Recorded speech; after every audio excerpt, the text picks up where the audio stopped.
Hi, my name is Tisha Cox, and today I want to talk about perseverance.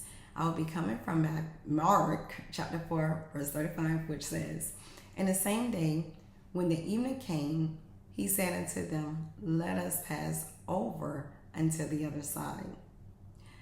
I believe that we all can agree that life have a way of presenting us with many trials and tribulations that we have to face.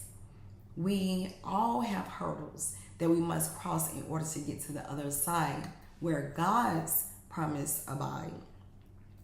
In the face of trouble, it is hard to hold on to the promises of God, especially if all you can see and hear are the storms raging against you. Take Jesus' disciples, for example.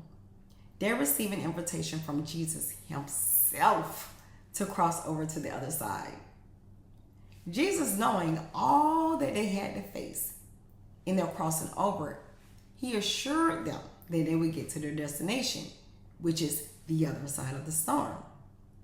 Now, to the disciples, the other side looked a long way off. And for some, I know it was like, oh, this is impossible. Because their reality was based on what they can see and not their faith in what Jesus had said. Even though they had a promises from Jesus himself that they would get to the other side, they fell victim to unbelief because of a few bad storms. As they started to lose sight of that promise, they could no longer see themselves making it out their situation. And I'm sure many of us can relate to disciples. I know I can. We often allow situations that we face to cause us to forget the promises that God has made. I can only imagine the different emotions that the disciples felt as they sat in a boat being tossed around because of the bad weather.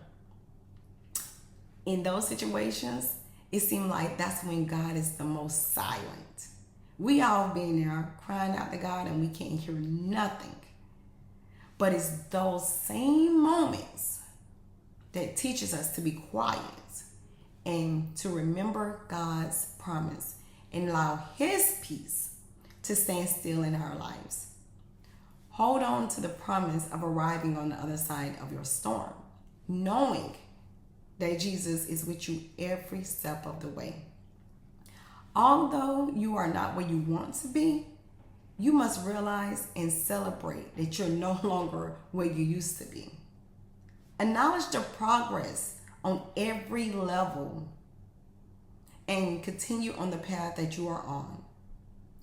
I leave you with this. Keeping the finish line in view helps you remain focused on the completion.